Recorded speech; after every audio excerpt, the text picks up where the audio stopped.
So students, last lecture में हमने alcohol drug abuse को कंप्लीट किया। ऑलमोस्ट बैक्टीरियल, प्रोटोजोल, सारे डिसीजेस, एड्स, कैंसर सब हम लोग कंप्लीट कर चुके हैं। लास्ट एक डिसीज़ जो है वो है हेलमिंथिक डिसीजेस, जो इस चैप्टर के बाकी हैं। लास्ट टॉपिक है हेलमिंथिक मीन्स प्लेटीहेलमिंथिस। तो क्या आएगा उसमें, सारे वर्म्स आएंगे। तो वर्म्स से जो डिसीज़ रिलेटेड है वो डिसीजेस की हम बात करेंगे, हेलमिंथिक डिसीजेस। नाउ पहले फ्लैट वर्म्स के डिसीजेस हैं। एक तो है सिस्टोस्टोमासिस, जिसको बिल्हार्जिया भी बोलते हैं या स्नेल फीवर। उसके बाद है टीनियासिस एंड देन सिस्टोसर्कोसिस। तो पहले हम अगर बात करें फ्लैट वर्म की, सिस्टोसोमियासिस, जिसको बिल्हार्जिया एंड स्नेल फीवर भी बोलते हैं। इसका पैथोजन है ब्लड फ्लूक। हमने पढ़ा, आपने पढ़ा होगा ब्लड फ्लूक का डायग्राम भी, मुझे लगता है अच्छे से देखा होगा आपने। ये डायजेनेटिक पैरासाइट है। प्राइमरी इसका पैरासाइट होता है ह्यूमन, सेकेंडरी होता है फ्रेश वाटर स्नेल। ह्यूमंस में भी रहता है ये, और दूसरा फ्रेश वाटर स्नेल पे रहता है। तो इसी से समझिए कि अगर फ्रेश वाटर में अगर ये प्रेजेंट है उस स्नेल में, तो फिर क्या होगा, अगर आप कहीं फ्रेश वाटर में नहा रहे हैं या कई बार वो इनटेक हो गया, जैसे ही ये कांटेक्ट में आता है ये स्किन को पेनिट्रेट करना स्टार्ट कर देगा, स्किन के अंदर जाना स्टार्ट कर देगा। सो लिव्स इन ब्लड वेसल में जाता है, ये ब्लड वेसल में रहता है, ह्यूमन के वेन्स में रहता है। ट्रांसमिशन कैसे होगा, लार्वा स्टेज सबका याद रखना है कौन कौन सा है अभी। ये एक तो ये है cercaria in larva in water, penetrate skin when comes in contact. जब कांटेक्ट में आता है तो ये स्किन को पेनिट्रेट करता है। अब अगेन वही हो जाएगा कि अगर किसी में ये डिसीज है देन वो उसके फीसेस से वो बाहर निकलेगा। फिर वो ये स्टेज, अगर इस स्टेज में वो एग प्रेजेंट है लार्वा स्टेज में, तब वो फिर किसी और के कांटेक्ट में आएगा, किसी के भी थ्रू, तो फिर ये डिसीज फिर से होगा। अगर मेनली वो वाटर में कांटेक्ट में आएगा तो सिम्टम इसका होता है यूरिनोजेनिटल इंटेस्टिनल सिस्टोस्टोमियासिस। तो ये सिस्टोस्टोमियासिस है, इम्पॉर्टेंट है, बट मोस्ट इम्पॉर्टेंट है टेनियासिस और सिस्टोसर्कोसिस है। अब यहाँ पे क्या होता है बहुत अच्छे से समझिएगा। टेनियासिस में होता है, अब ये एक टेप वर्म है। Now it is a tape worm. होता क्या है, और वो जो टेप वर्म है उसमें भी वो टेप वर्म कौन सा है, टीनिया सोलियम। टीनिया सोलियम ये टेप वर्म है, और अगर ये डायजेनेटिक है, ये ह्यूमंस में रहता है। दूसरा किस पे रहता है, पिग या कैटल्स पे, मेनली पिग मानेंगे हम। मतलब ये पिग के मसल्स में रहता है। मान लो अगर कोई पिग खाता है, बहुत सारे लोग खाते हैं, अगर किसी ने पिग का इंटेक किया, अब ये टीनिया सोलियम है, ह्यूमंस में भी प्रेजेंट है, पिग में भी प्रेजेंट है। अगर कोई पोर्क खा रहा है, अगर वो पोर्क बहुत अच्छे से वेल कुक्ड है तो वो मर जाएगा। बट अगर वो अध पका है, कच्चा पका है, अच्छे से कुक्ड नहीं है, तो उसके थ्रू वो उस ह्यूमन के अंदर जो उसको इंटेक कर रहा है उस ह्यूमन के अंदर वो जाएगा, एंड देन वो वहाँ पे डिसीज कॉज करेगा। इंटेस्टाइन में जाएगा, अंदर जाएगा, स्मॉल इंटेस्टाइन में जाएगा, and then it will cause the disease. समझ रहे हो, ये वर्म्स इंटेस्टाइन में जाना मतलब पूरे कीड़े ही कीड़े दिखेंगे वहाँ पे। सो ये डिसीज होगा ऐसे। बट अगर अब ये किसी ने खाया पोर्क, उसको ये डिसीज हुआ, बट अगर समझो कि वो उसके फीसिस में उसके एग्स आए, फीसिस में वो बाहर निकला, तो वो कहीं भी जाएगा, पानी में जाएगा, कंटामिनेटेड वाटर में जाएगा, या उससे कोई सब्जी धुल गई तो वो उसके भी पेट में जाएगा। मतलब ये किसके लिए है, जो नॉनवेज खाता है, जो पोर्क खाएगा उसके लिए है। बट वेजिटेरियन में कैसे जाएगा ये, तो थ्रू दिस फीसिस से निकलेगा, कंटामिनेटेड वाटर से, या कोई सब्जी धुली उस पर इसका लार्वा प्रेजेंट है, इसका कौन सा स्टेज बोलेंगे? सिस्टीसर्कस लार्वा ऑफ टीनिया ये प्रेजेंट है। ये नॉन वेजिटेरियन, ये इन वेजिटेरियन। ये सिस्टीसर्कोसिस टीनियासिस से ज़्यादा डेंजरस होता है, मोर डेंजरस। वाई? क्योंकि ये स्टमक में जाएगा, फिर इंटेस्टाइन में जाएगा, इंटेस्टाइन से ये वापस स्टमक में आता है, जिसको क्या बोलते हैं? एंटीपेरिस्टालसिस बोलते हैं। एंटीपेरिस्टालसिस मतलब ये इंटेस्टाइन से फिर से स्टमक में आएगा, वहाँ से ये ब्लड में जाएगा और ब्लड से ये आईज और ब्रेन इनको अफेक्ट करेगा। इसीलिए आईज को अफेक्ट करेगा तो ब्लाइंडनेस एंड ब्रेन को अफेक्ट करेगा तो पैरालिसिस हो सकता है because of this. So let's C taeniasis में टी सोलियम और टी सैगिनाटा दो हैं, डॉग टेपवर्म और बीफ टेपवर्म। डायजेनेटिक है ह्यूमंस एंड पिग और कैटल में। ट्रांसमिशन कैसे होता है? ईटिंग अंडर कुक्ड पोर्क या बीफ हम खाएंगे तो उसके थ्रू इसका ट्रांसमिशन होगा। स्मॉल इंटेस्टिन ऑफ मैन में ये रहेगा, वहाँ से फिर स्टमक ये ओनली रहेगा, ये एंटी पेरिस्टालसिस करेगा, मीन्स रिपीट जाएगा। तो ये इंटेस्टाइन में ही रहेगा, वहीं अफेक्ट करता रहेगा। इंटेस्टाइन में कीड़े ही कीड़े। सिम्टम्स नौशिया, वोमिट, डायरिया, बहुत सारे सिम्टम्स हो सकते हैं, बट ये ओनली इन नॉन वेजिटेरियन होगा।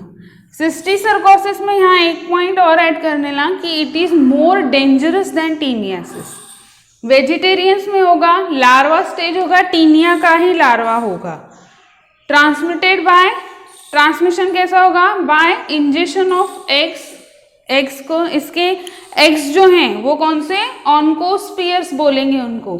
ऑन्कोस्पियर्स का इंजेक्शन एग्स हैं, ऑन्कोस्पियर बोलेंगे। फिर वो यहाँ जाके पहले वो इंटेस्टाइन में जाएंगे, फिर सिस्टीसर्कस लार्वा में डेवलप होंगे, ऑन्कोस्पियर्स जो हैं उतने डेवलप होंगे, फिर वो स्टमक में जाएंगे वापस, फिर ब्लड से आइज और ब्रेन में जाएंगे। So oncospheres reach stomach from intestine, उसको एंटीपेरिस्टालसिस बोलेंगे of intestine, where oncosphere develop होंगे in cysticercus larva, then through blood reaches into eyes and brain. तो इसके सिम्टम्स आएंगे blindness and epilepsy, means paralysis होगा। तो ये है फ्लैट वर्म्स के डिसीज, तीनों इंपॉर्टेंट है, बहुत याद रखना। मेन तो टीनियासिस एंड सिस्टीसर्कोसिस पे बहुत सारे क्वेश्चंस आते हैं। So by flat worms these are helminthic disease, note down, then we'll talk about round worms. Now let's talk about the disease by roundworms. Roundworms में सबसे पहले बात करेंगे हम एस्कैरियासिस की। ये किससे होता है?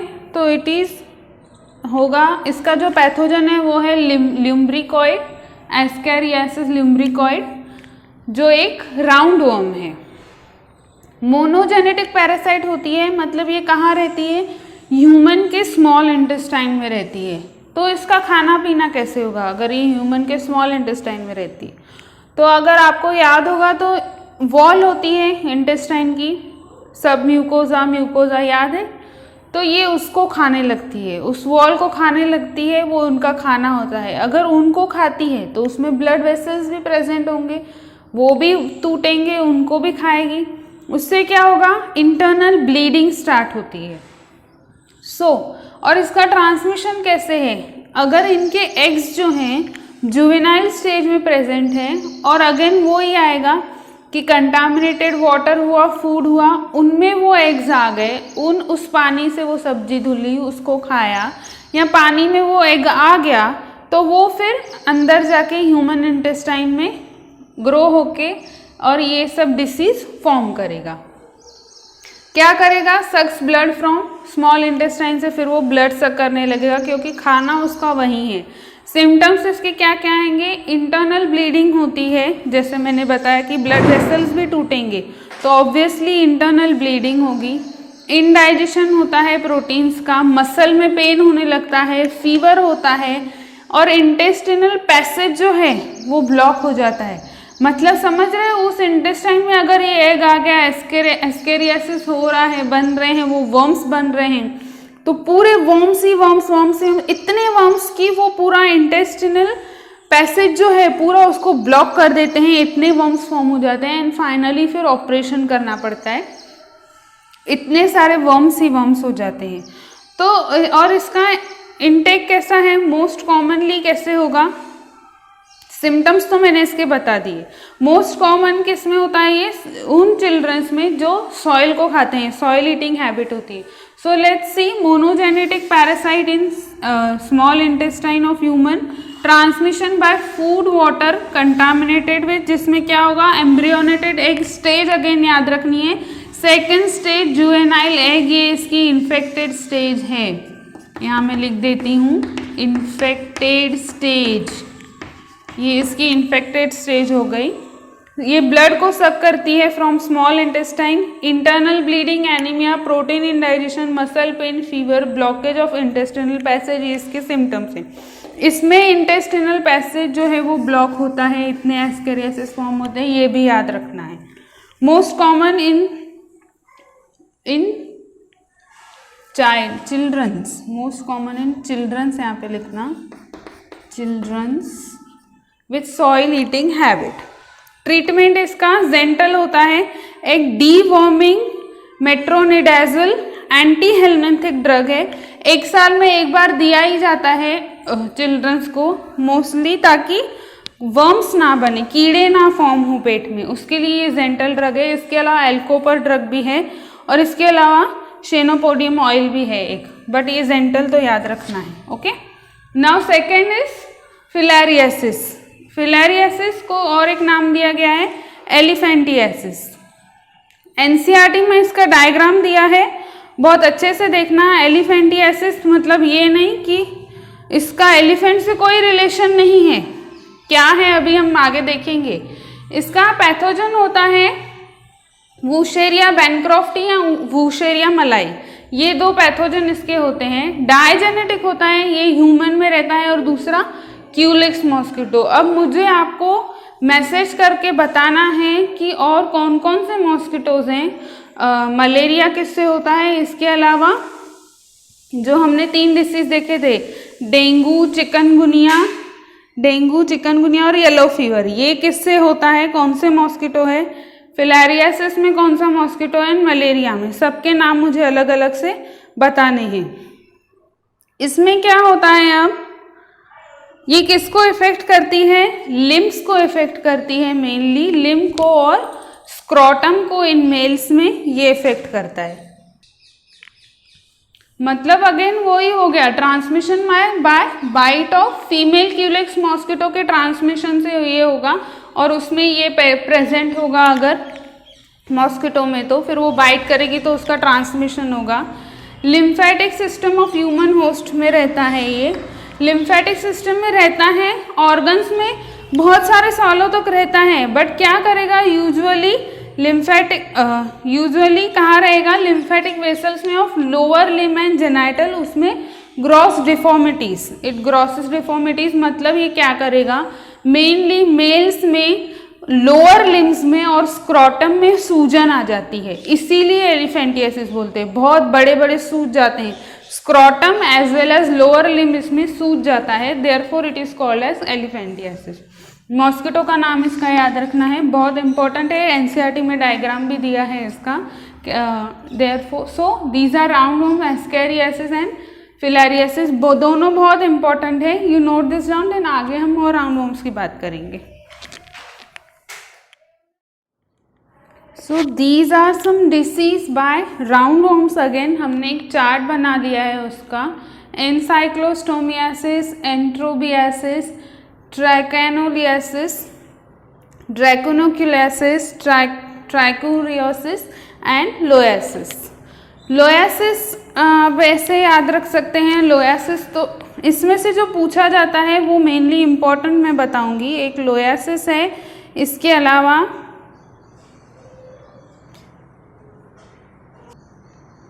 तो वो गाना सुना होगा तुमने, मिस्टर लवा लवा तेरी आंखों का जादू, ये गाना है ना, तो लोआ लोआ है, लोयासिस मतलब लोआ लोआ। आईवर्म है, इसमें आईवर्म है तो किसको अफेक्ट करेगी, ये आइस को अफेक्ट करती है, आइस के टिश्यू में रह के ब्लाइंडनेस का आइस को अफेक्ट करती है। इसके अलावा एंट्रोबियासिस जो है वो भी बहुत इंपॉर्टेंट है, सीकम एंड कोलन अपेंडिक्स में रहती है। इसको चुन्ना डिसीज भी बोलते हैं, it is also called as chunna disease, यहाँ लिखा नहीं है मैंने, चुन्ना डिसीज भी बोलते हैं। क्योंकि ये चिल्ड्रंस में मोस्टली ये होती है चुन्ना डिसीज। इसमें क्या होता है, एनस के जो आसपास का एरिया है उसमें इचिंग होती है, तो बैठने की जगह है वो, तो बैठेंगे तो also called as seat worm भी बोलते हैं। इसमें जो वर्म है एंट्रोबियस वर्मिकुलासिस, उसको सीट वर्म, या वो चुभती है एनस के आसपास इचिंग होती है तो पिन वर्म, चुभती है तो पिन और उसके आसपास है तो seat worm. Pin worm seat worm दोनों बोलते हैं इसको, चुन्ना डिसीज बोलते हैं, और एक नाम है ऑक्सीरासिस एंट्रोबियासिस, ये डिसीज का नाम है। तो ये एनल इचिंग होती है इसमें। एंक्लोस्टोमासिस देखें तो पहले इसका पैथोजन का नाम लिखा है, स्मॉल इंटेस्टाइन में ही रहती है। लार्वा कहाँ बोर करेगा, फीट के स्किन में बोर करेगा, तो इचिंग इन्फ्लेमेशन होती है स्किन की, और वो सब इफेक्ट उसका लिख दिया है। उसके बाद ये मैंने आपको एक्सप्लेन किया। ट्राइकेनोलियासिस बहुत इम्पॉर्टेंट है, क्योंकि ये ही एक सिंपल अकेला ऐसा है जो विविपेरस है। ये विविपेरस है मीन्स डायरेक्टली यंग वंस को बर्थ देता है, ये भी नोट कर लेना, यहाँ लिखा नहीं है मैंने, ये विविपेरस है, ये नोट कर लेना। बाकी इसका पैथोजन लिखा है ट्राइकेनेलिया स्पाइरलाइसिस, कहाँ रहता है, site of infection, mode of infection and effect. Okay, mode कैसे, बाय ईटिंग हाफ कुक्ड, ये पोर्क एंड ऑल भी इसमें भी वही है। अभी ड्रैकोनेक्युलासिस में क्या होता है, इसको गुनिया वर्म भी बोलेंगे, ड्रैकोनेकुलस मेडिनेसिस, तो गुनिया वर्म भी बोलते हैं। इसमें क्या होता है मेनली, ये सबक्यूटेनियस टिश्यू इसका साइट है। Taking infected cyclops with water, cyclops means क्या, अभी साइक्लोप्स मीन्स क्या, अगर हम कहीं फ्रेश वाटर में कोई आर्थ्रोपोड्स प्रेजेंट हैं, आर्थ्रोपोड्स मीन्स अब क्या, क्रैब्स एंड ऑल वो सब आ जाएंगे, उन आर्थ्रोपोड्स में अगर ये प्रेजेंट है, ये वर्म है उन आर्थ्रोपोड्स में, उन आर्थ्रोपोड्स के ऊपर ये वर्म है, हम किसी फ्रेश वाटर में नहा रहे हैं उसमें ये आर्थ्रोपोड्स प्रेजेंट है, तो उनसे ये डिसीज फैलेगा और ये उसको बोलेंगे साइक्लोप्स। तो फ्रेश वाटर एंथ्रोपोड से ये फैलेगा।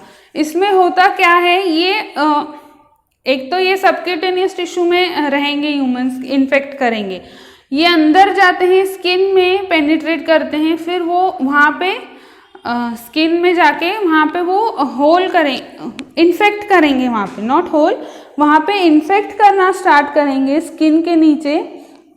स्किन के नीचे ये ऐसे रहते हैं जैसे ये एकदम ट्रांसपेरेंट दिखेंगे, ट्रांसपेरेंट एंड रेडिश कलर के दिखेंगे स्किन में, और वो इतने हो जाते हैं पूरे बॉडी में, मतलब सपोज वो पर्सन अगर हाथ धोएगा तो पानी में वो वर्म्स उसके, एवरी टाइम जब वो हैंड वॉश करेगा तो वो वर्म्स उसके हाथों से ऐसे निकलते हैं, फिर वो पानी में जाएंगे, फिर वो पानी किसी किसी पानी से जाके जुड़ेगा, कंटामिनेटेड हो जाएगा और दूसरे को ये डिसीज हो सकता है।